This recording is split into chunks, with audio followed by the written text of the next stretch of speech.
sales is the key to making money in your business. If you don't sell, people won't buy. And it doesn't work like the field of dreams. It's not you build it and they'll magically throw money at you. But at the end of the day, you're not just competing against people now. You're competing against AI agents. You're competing against ChatGPT, Grok, everything out there that's getting billions of dollars of investment into the infrastructure. And it's getting harder and harder and harder to garner attention. It is the most valuable asset as a business owner, as a coach, as an expert, as an event leader that you can garner. And we got to take care of it. It's about people's lives. People coming to your event because they want to change something in their life or they want to benefit in their lives. And it's our responsibility to do everything that's legal, ethical, and moral to support them in moving forward and getting that change in their lives. That's one of the most common mistakes people make when it comes to business in general. They assume that something that you like, something else, someone else is going to. And some of the best advice I ever got from a mentor, Keith Cunningham, said, find out what people want, go out and get it and give it to them. You've got to give them what they want before you give them what they need. People want to stay congruent with their promises. They want to follow through. It's built in us. Sales is service. And the reason that we do what we do, at least the reason I do what I do, is because I want to make an impact on the planet. At the end of the day, if it's my idea, it's just an opinion. But if it's your idea, it's truth. Good morning, everybody. Today is all about sales and authority. My guest specializes in event sales, and I saw him do some really cool stuff. When he came on my radar, I saw him work with somebody for an event, and most people think we're going to hold the event and people are just going to show up once they buy a ticket. That's not necessarily true. A lot of people need reminded. His team handled pre-event conversion, which meant getting them on the phone, learning a little bit about them, getting them to lean in and ensuring that they would show up. They raised the rate of the show up rate to people that got to the event. But then on top of that, once people were at the event, they messaged them to make sure they were coming in. They messaged them to make sure that they were there. They made sure that people got to the event. They warmed them up, and then that led to more closes at the event. He also specializes in one-on-one sales conversations. He's got a lot in store for us today. So Rudy's joining us from Puerto Rico, the land down under, not really, but a very unique place. He does a great job. Him and his team, it's called Wingman Coaching. They focus on helping grow event sales, but overall, it's all about sales. And I'm going to let him kick it off. For today, we're going to be all about sales and leads today to help you make money. Rudy, welcome. How are you doing this morning, man? Hey, Steve, thanks so much, man. I'm doing great. Appreciate the introduction. You're a great MC and great introducing people. And I'm really excited to be with you today. Cool. I'm going to let you have at it. I will be here and we'll do some Q&A at the end. Here's the thing, guys. Sales is the key to making money in your business. If you don't sell, people won't buy. And it doesn't work like the field of dreams. It's not you build it and they'll magically throw money at you. Rudy has a very specific system to do this. I want to make sure that you guys start to make sales, because when you start to make money, that's when your life and your business grow. Rudy, have at it, man. Awesome. Thanks so much, Steve. And first and foremost, I'll let you guys know that I have a visual here that I'll reference along the way, but I'd like to be more present and engaged with you. So I have a great deal of respect, first of all, for the investment of time that you're making to be here and the time that you're investing here. And for that reason, I want to make sure that it's extremely valuable for you and also for anyone who decides to catch the broadcast or the recording of this. For that reason, I have two very important goals that I want to cover with you over the next 30 minutes. Okay. Number one goal is I want to share with you 10 years of experience and tactics of how to potentially double, potentially even triple enrollments in your live events, whether it's virtual or in person in your multi-day enrollment events. And I'm going to go into that in great detail with you today. This could be worth hundreds of thousands, if not millions of dollars potentially to your business if you apply what we're sharing today. But number two, just as important to me, is I want to make sure that we're having fun and that this is engaging and that you're able to walk away from here with some actionable insights. So I'll go through the presentation and then we'll have about roughly 10, 15 minutes, I believe, with Steve for the Q&A. Is that right, Steve? Yep, that's correct. Okay, excellent. Let's start off with a quick little poll. I do want to engage with the people who are here in the audience. Let me know if you are a coach or an expert of some sort. If you're a coach, if you're an expert of some sort. Second question here, raise your hand if you have some kind of high-end program that you offer, something that's 10,000 or higher, whether it's a group coaching program, one-on-one, maybe a mastermind that you offer of some sort. And the third question here, I'm curious, raise your hand if you do live events in some way, you do multi-day enrollment events, or you want to do multi-day enrollment events, or you can lead a process and have people enroll into your programs on the back end of your events. Okay, so I want to start off with this. Let's imagine for one moment here, Steve, I know you can relate to this, but imagine for a moment here, whether you've been a participant at a live event or you've led a live event, we all know that moment, whether it's the second day of the event or the third day of the event. I know, Steve, you do a really good job working with people, teaching them with your Repitch Riches module. And maybe you've worked with Steve, if you haven't yet, but if you want some help, he's brilliant at that. But there's that moment where you've made the offer, maybe you've even worked with Steve and you've nailed it, and you just created a quality problem. You had almost everyone stand up and move to the back of the room because they're interested in wanting to learn how to work with you, whatever that program is that you're offering. But then you're coming off stage and all of a sudden people are approaching you. They're saying, hey, I love what you have to say. I'm interested. I'm thinking about it. I have some questions. I have some concerns, etc. And you being one person, and likely there being a lot more people, dozens of people, maybe hundreds of people at your event. Unfortunately, you can't stand there all day long answering all the questions, right? Eventually people, even if you stand there, people will get tired of waiting in line and they'll start to peel off one by one, going off to lunch or going off to dinner. And they'll tell themselves, I'll come and ask my question later, or I'll think about it and I'll come back and talk about it later. And then lo and behold, the event is over and you check your bank account Sunday night or Monday morning, and you had all these people raise their hand. You even had all these maybe interest forms that were filled out, maybe even a lot of order forms that were filled out.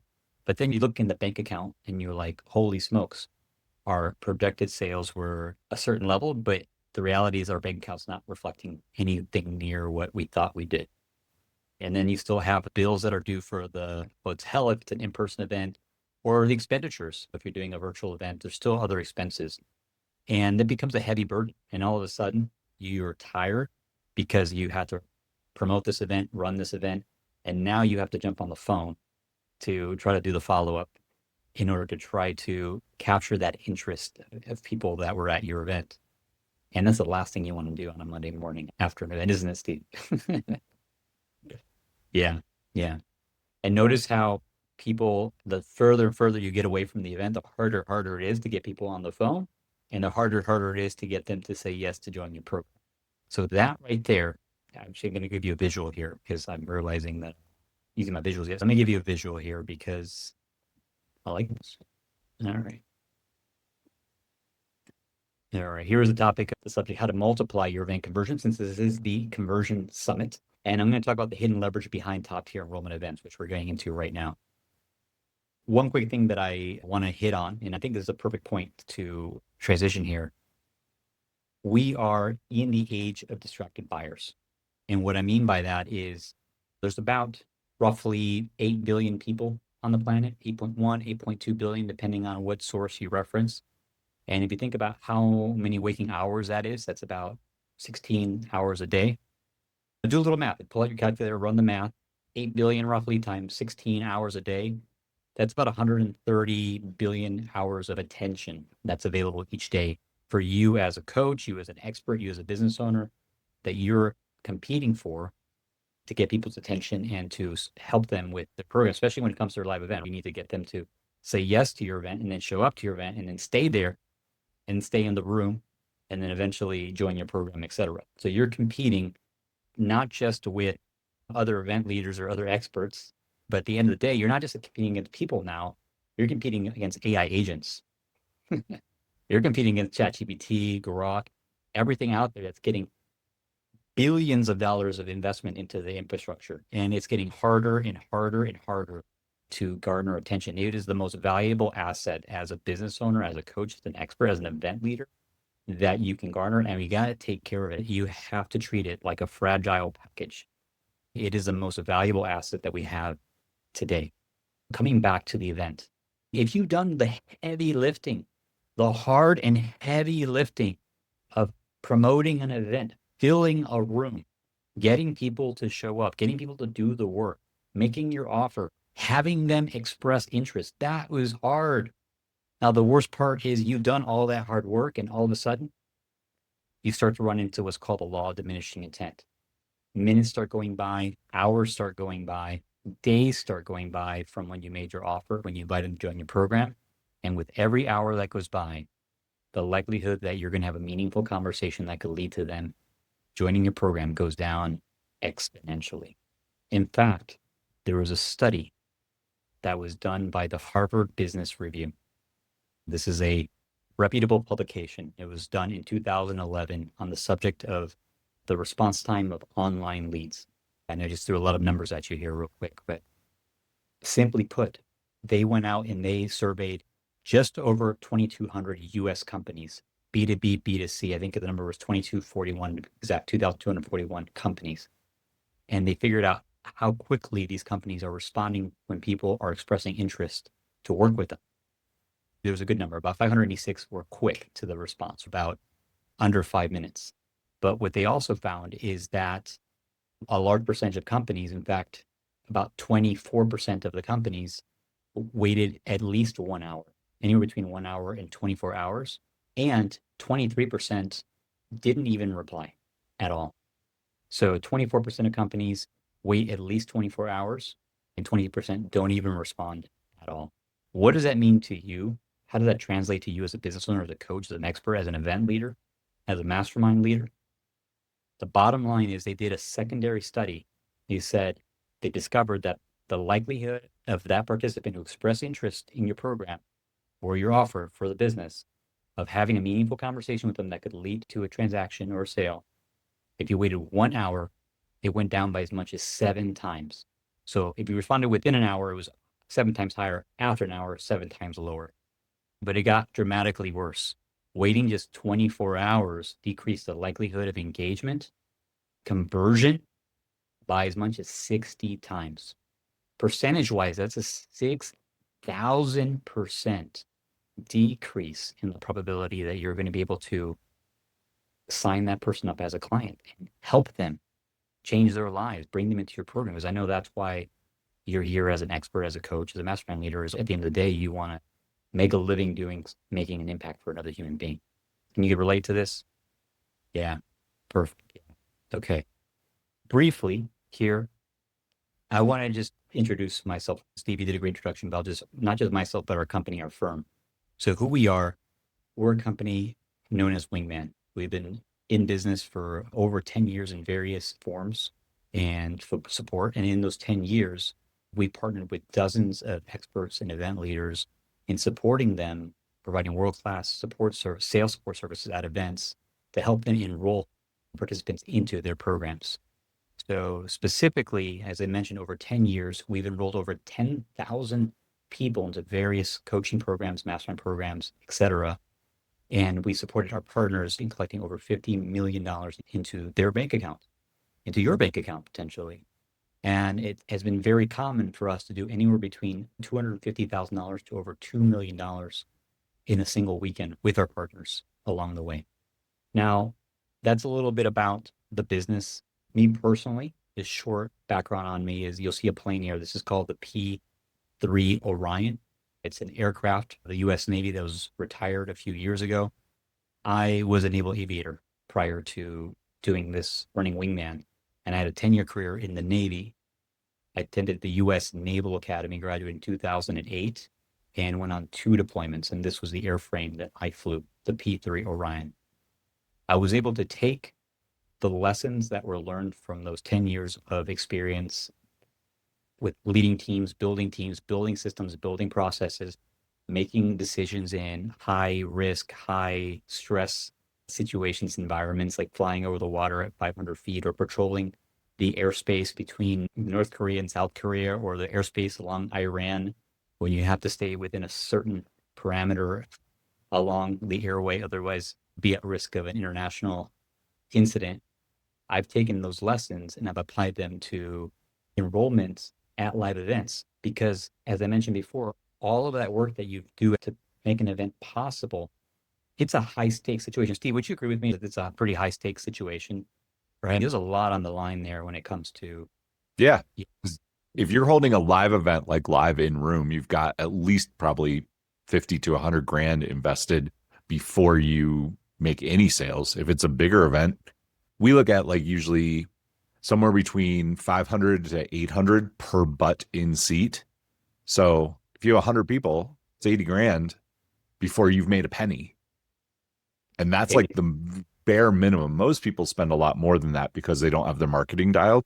It's not uncommon to see $2,000 per butt in seat. Yeah. Yeah. And Steve, one of the things I appreciate about Steve is he really knows his numbers. And in a podcast interview he and I did together on our podcast, we really broke down some of those critical numbers and like those turning points when it comes to events. And I highly recommend, Steve, I'll share that with the audience here as well, because I thought that was a great interview that you and I did together. And you really broke down the risk of the event and how to mitigate those risks. So yes, so I've taken those lessons and applied them to these high-stake situations, which are enrollments at live events, because it's not just about money, it's about people's lives. People coming to your event because they want to change something in their life or they want to benefit in their lives. And it's our moral responsibility to do everything that's legal, ethical, and to support them in moving forward and getting that change in their lives. So let me come back to the main, talk to them about some of the problems when it comes to live events. So at the end of the day, we talked about filling the room. So we don't fill the room. I want to be clear about that. That's not our lane. There are other experts in the field. In fact, Steve, you wrote a great book on the subject of filling the room. Many other experts. I interviewed several experts on the subject on our podcast, The High Profit Event Show. I've interviewed over 100 experts, Steve being included as one, on the subject of how to fill a room, how to promote your event, how to lead a highly impactful, profitable live event. So it's not what we do. That's what you do. But that being said, once you fill that room, it becomes a pretty darn high stakes situation. And the biggest nightmare situation is you fill the room, but you don't fill your mastermind. You don't fill your coaching program. You don't fill the back end. And that's pretty challenging. I'm gonna give a visual there. Like you have a full room, there you are, day 2, and then here's your kickoff call. Here's your breakout session, your day 3 breakout session with everybody who's joined your program. Obviously, it's a nightmare situation. I don't think I've ever been in a scenario where anybody's had no one join the program, but it can be pretty challenging when you have a full room and only a small percentage end up joining a program when you expected you'd do a lot better. I want to drill down a little bit more as to why this happened, and I'm going to stop sharing screen for a moment because I want to make sure I'm engaging with you, because I think this is really important to have a heart-to-heart on this. Why does this happen? Why does it happen that event leaders fill the room and struggle to fill their mastermind? We talked about the law of diminishing intent, which is one of the main forces at play. But why does it happen? First and foremost, as an event leader, you may not have the time to be doing all of the sales yourself. Even though you may want to, even though you may be skilled to, at some point, once your room gets to 20, 30 people, even that's really tough. You're going to hit a point where you just can't do it yourself, period.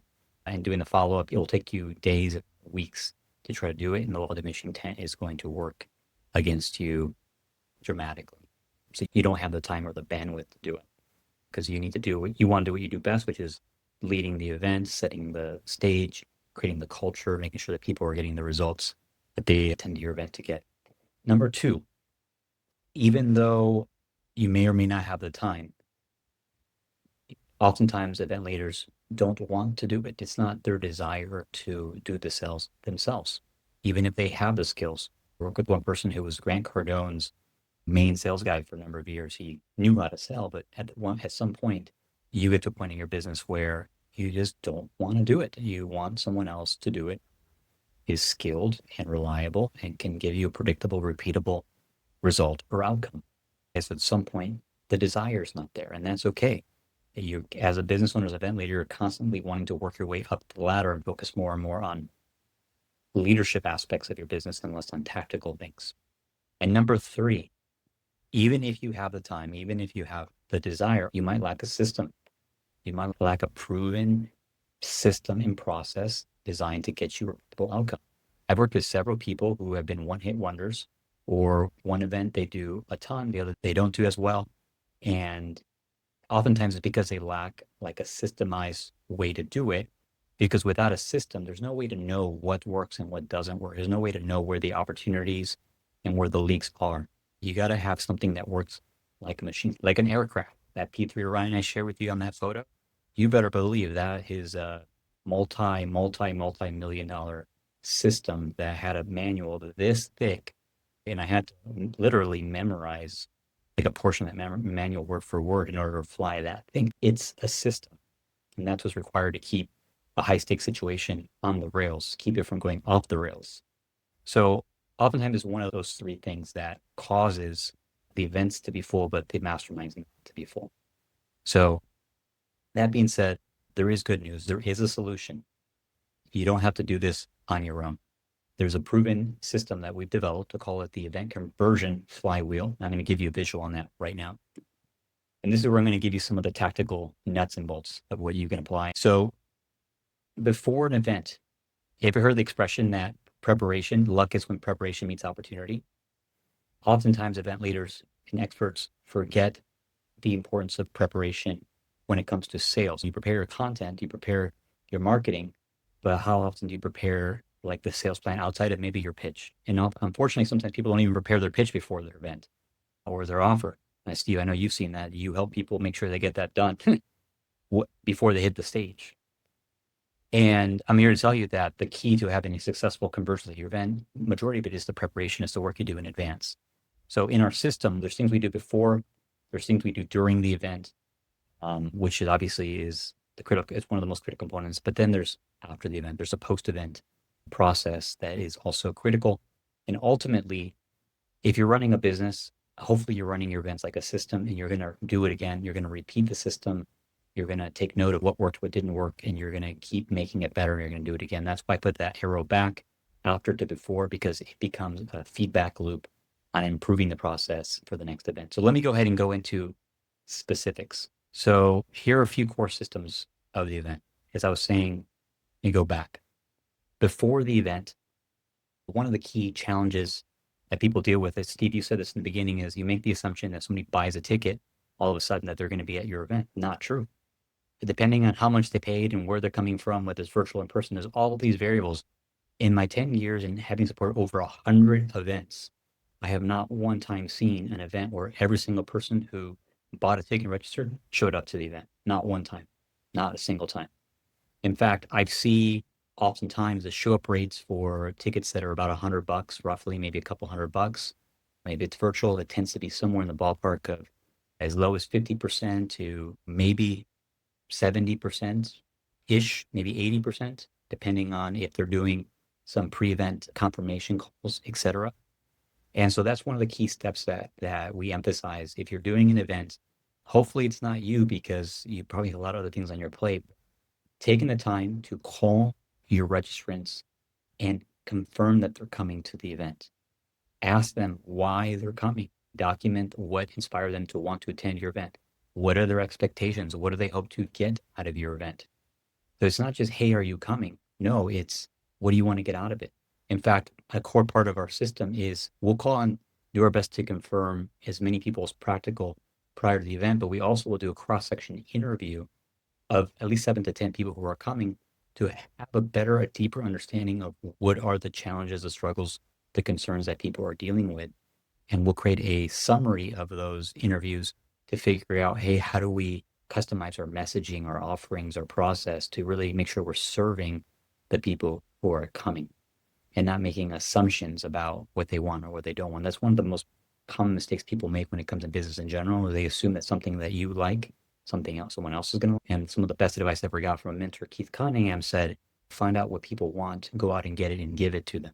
And this is a key part of the process prior to the event, is confirming that they're coming and finding out what they want so you can customize the experience and give them what they want, and then also give them what they need. You've got to give them what they want before you give them what they need. That being said, I want to give you one quick little tidbit here, and this is where you want to pull your pen and paper out or pencil and paper out. Go ahead and do that right now. I'm going to give you a statement, a scripting right now that when you use it, I promise is going to increase your conversion by at least 10%. So here you go. You call them, or you have someone call them and you say, Michelle, I'm glad you're coming to the event. We're excited to have you. I'm glad you were able to confirm that you can attend for all portions of the event. Now, I need you to do me a favor. Will you be willing to do me a favor? Yes? Okay, great. In case of an emergency, will you promise to give me a call if you're not going to be able to make the event. Okay? Give me a call in case of an emergency. If you can treat the event like you would treat perhaps a doctor's appointment, a dental appointment, or one of those appointments that you have to wait weeks or months for to get to if you miss your appointment. We promise that? Excellent. Great. So that little statement, okay, will increase the likelihood that they're going to show up by a minimum of 10%. Why is that? Right? That feeds into the idea of congruency and commitment and consistency, which is one of the 6 major forces of influence highlighted by the book Influence, Dr. Robert Cialdini.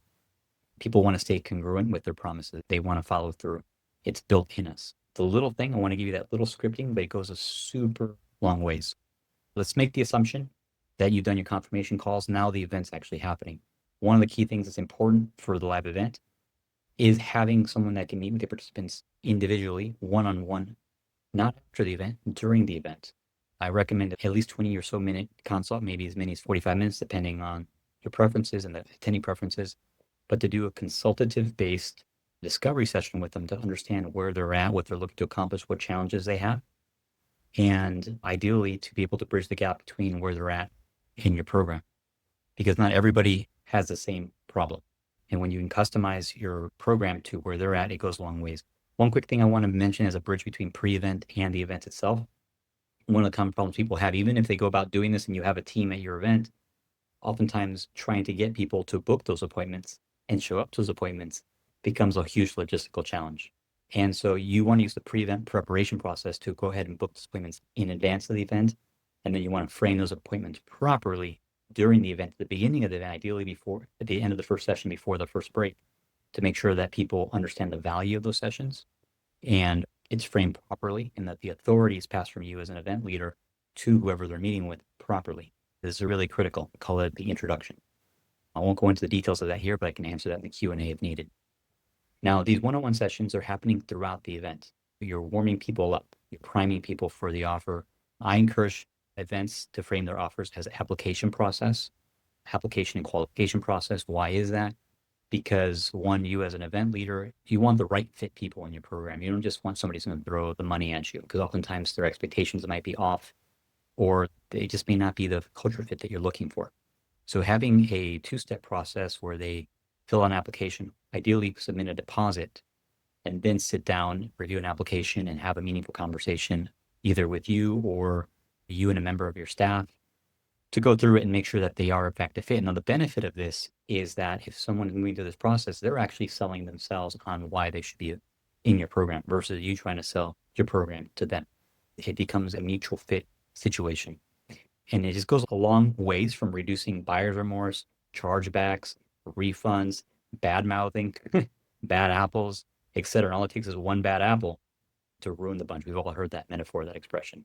So one-on-one sessions throughout the event, initial sessions to add value, and then invitation into discovery or into an application process, and also doing those throughout the event. And anything that doesn't get done during the event is happening in the evenings or within 72 hours at the latest post-event. We go back to that whole idea of the Lodi. And the only way to do this, right, is to have support in a team. There's no way you can do this alone in that time frame. In fact, we recently supported a virtual event for a partner this past weekend, and we were able to conduct, the exact number was about 70% of the attendees did one-on-one sessions during the 3 days. And we had 6 pay in fulls before the end of the 3rd day. So to give the point that it's not just interest, but it's actually contract signed, interview completed, balance paid, scheduled for their onboarding call, which brings me to the next step, post-event.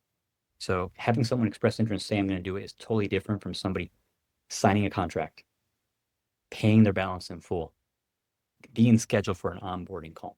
So post-event, having the contracts signed, the cash collected or scheduled to be collected, and having them scheduled to have their proper onboarding sessions, that goes a long way. That's sometimes more important than making the sale, because if people have a poor onboarding experience, it's going to deter the entire experience through their program with you, and hopefully they don't refund or charge back. Does that make sense?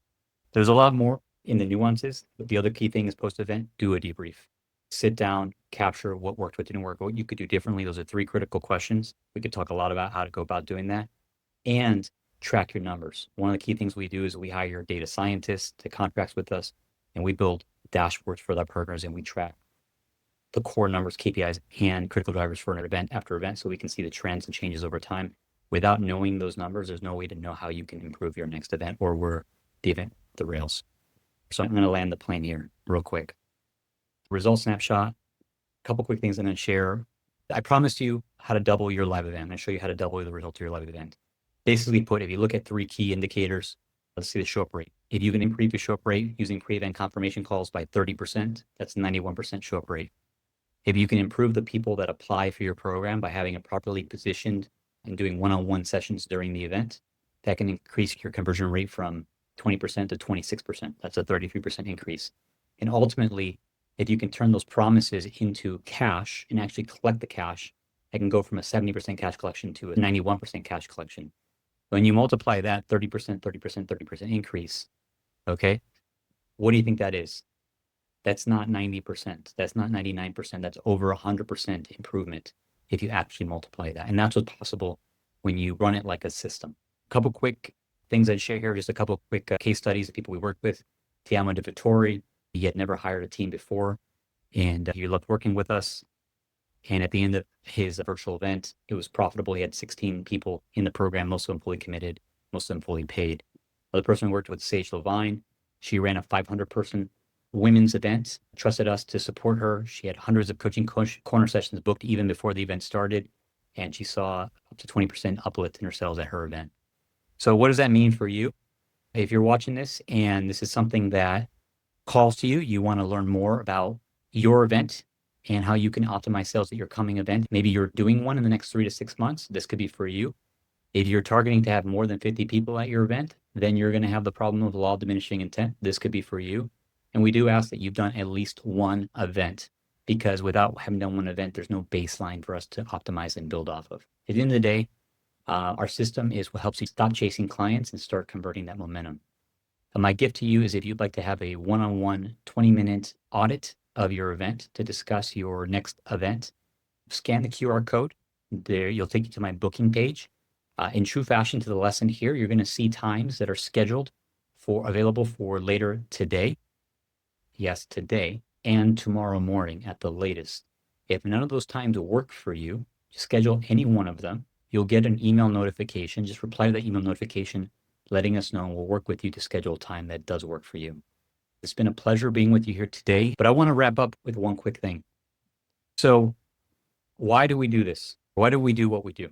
And I know there's a lot of experts here, a lot of people who desire to be influencers or expand their conversion aspects. Why do we talk about money? Why do we talk about sales? Why do we talk about conversions? Sales is service. And the reason that we do what we do, at least the reason I do what I do, is because I want to make an impact on the planet. I want to create a world where every human being gets access to the coaching, the education, the masterminds, the support they need to succeed in their lives and in their businesses. And the way we go about that is by partnering with reputable experts, reputable brands and companies who have proven programs that make a meaningful impact in people's lives, and together scaling those programs so we can enroll more people into your programs and together help more people. So thank you for the work that you do as an expert or an aspiring expert or coach. I do believe that coaching is the most powerful force on this planet, and I'm grateful for your mission and the impact you're committed to making on this planet. You can book a consult with me for 20 minutes here later today or tomorrow. You can click the link. You can do that now. I'm going to complete and open us up for Q&A.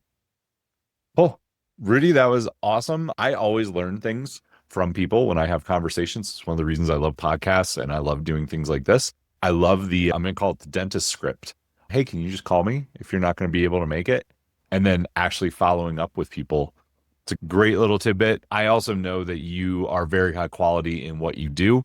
If you guys are thinking about holding an event, even if it is a small event, I'll give you a secret on events. You touched on the law of diminishing returns. If you hold an event that is 10 to 25 people, you will convert usually at 50 to 70%. If you follow like a good outline and you interact with each one of the people, because the difference is if you have 20 people and you take time to interact with each of them, they're going to feel much more nurtured by you. If you have a room with 100 people, you'll probably get the same amount of sales because you can't touch everybody. And Rudy, I know you know this. I think the question that I would have for you, you did such a good job of an overview of sales of an event. You touched on a lot of things. The biggest question I would have for you is how do you, the three big objections that everybody has are I'm in other programs, time, slash money, slash I need this? All of those, though, can be wrapped up in what do you see when people buy that predicts the most success for them? You've done a lot of sales conversations, you've been on a lot of events. What do you see that separates the people that are successful from not successful? Because anyone can buy, but what do you see the difference in success? Success for the customer who buys and follows through. Yeah. Yeah, Yeah. that's a great question. I'm going to tie it to this basic principle of enrolled, not sold. And what I mean by that is when people sign up, they sign up for their reasons, their justifications for what's in it for them personally. And they're not signing up because we're just really good at selling. We're using the techniques, and don't get me wrong, those things are important tools, right? But we don't want to use heavy-handed sales techniques to force people to buy something that they're going to regret doing. Yeah.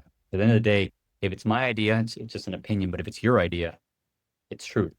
And there's a way to go about that, right? There's a philosophy, there's an approach to go about that in all of the interactions, definitely in the one-on-one session, so that you truly know. And I'm going to give you the line here. So at the end of a conversation, an enrollment conversation, this is pull the pen out, write it down. This is a thing that you want to write down. I promise you, this will make you a lot of money or save you a lot of money and a lot of headache before you collect the credit card. Okay, so I'm going to make the assumption that you know how to sell, all that sort of thing. Before you collect the credit card, they are expecting the pressure to lean in. And they're expecting you to be like, all right, how do you want to pay for that? Visa, MasterCard, American Express. They're expecting that pressure to increase. But instead, you do the counterintuitive thing in that moment, which is you actually take the pressure off. You lean back. And the way you do that, you say, first of all, they said, yes, I want to do it. Say, great. Congratulations on making a wise decision. I'm curious, in your opinion, how do you feel that this program is going to benefit you, your business, your family, your spouse, whatever the circumstance is, over the next 12 to 36 months? And listen, okay? What they say next is going to tell you whether they've been enrolled for their reasons or they're simply been sold because we were really good at using urgency and scarcity and social proof and authority and all those things. It'll tell us the difference. And if they can verbalize it and they have a clear, vivid vision, guess what? Not only do they own it when they go to their spouse, when they go to their business partner, when they go to their friends, they're not going to shake them. They're going to have conviction as to why they want to do this program. And that is key. And also, because they have that conviction, to your point, to answer your question, Steve, they're going to be most likely to follow through. One more quick point I'll make on that. The more people pay, the more they pay attention. And when they pay in full, they're no longer asking themselves whether or not they're going to make the payment the next month and whether or not it's valuable for them. No, they've thrown their hand over the fence and they now are saying, how do I go get my money back? How do I get the value of my money? So now they're asking a different question. So whatever you can do to incentivize a payment in full in advance for the customer, they're going to lean in. The more that they pay, the more they're going to pay attention to you and the guidance that you have. Steve, did I answer your question? Yep. That was a great answer. Rudy, I love how detailed you are and I love the value that you give. If you guys want some of his time, that's very valuable. A lot of people are giving PDFs or blueprints or downloads. Rudy's actually giving you his time. So if you're thinking about holding an event at all, click the link. Rudy, I want to say thank you so much for coming on and sharing with us. It's always a pleasure to see you, man. Absolutely, Steve. And one last thing I'll mention about that time, it is a limited time offer. I only have opened up spots for later this afternoon or tomorrow morning. I may be closing that calendar down after that due to my schedule. So if you're listening to this today or later today, right now or later today, book that time if you want to have a conversation. Anything goes. I'll support you in any way that I can. Appreciate Awesome. you guys. Thank you, Steve. Yeah, no worries.